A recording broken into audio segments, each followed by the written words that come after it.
परिषद का जो चुनाव हो रहा है उसमें आपका क्या एजेंडा है? देखिए, परिषद के जो चुनाव हो रहे हैं उसमें कई एजेंडे हैं। जो मुख्य एजेंडा जो हमारा है, अभी जब हमारा एग्जीबिशन लगता है तो उसमें कई एक्सपोर्टर्स नाराज़ रहते हैं कि हमको पीछे मिल गया, हमको आगे मिल गया, जहां वो चाहते हैं वहां नहीं मिल पाता था।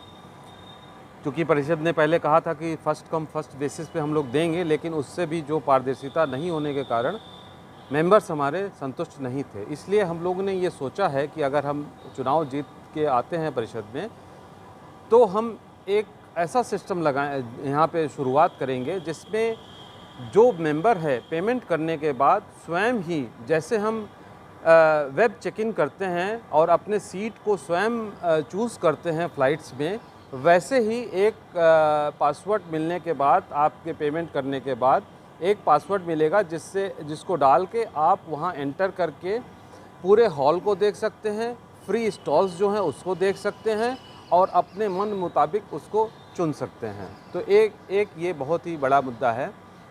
दूसरा मुद्दा है कि यहाँ पे जो एग्जीबिशंस लगते आए हैं उसके जो खर्चे हैं, जो एक्सपोर्टर्स को देना पड़ता है, लगभग 5 से 6,000, या अगर उसका कॉर्नर पे है तो 10% एक्स्ट्रा देना पड़ता है।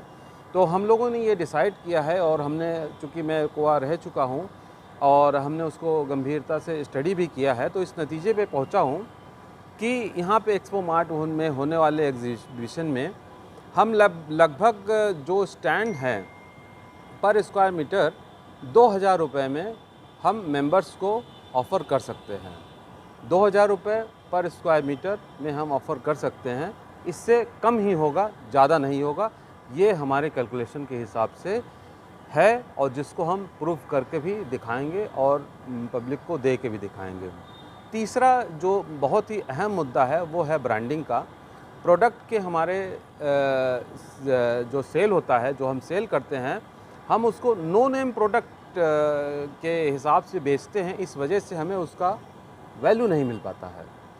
अब अगर हमें वैल्यू नहीं मिल पाता है तो हम अपने लोग जो इस इंडस्ट्री से जुड़े हैं, हमारे बुनकर, हमारे फिनिश करने वाले, धुलाई वाले, हम उनको वो प्रॉफिट का और वो पेमेंट पास ऑन नहीं कर पाते हैं, क्योंकि इसमें मार्जिन बहुत कम हो जाता है। तो हम लोगों ने सोचा है कि अगर हम अपने ब्रांडिंग, प्रोडक्ट का ब्रांडिंग करके वैल्यू इसका बढ़ाएंगे, वैल्यू इसका हम और कस्टमर से लेंगे, तो हमको लगता है कि इस प्रोडक्ट का डिमांड भी एक तो बढ़ेगा और प्लस जो इसकी सही वैल्यू है उसको मिल सकेगी।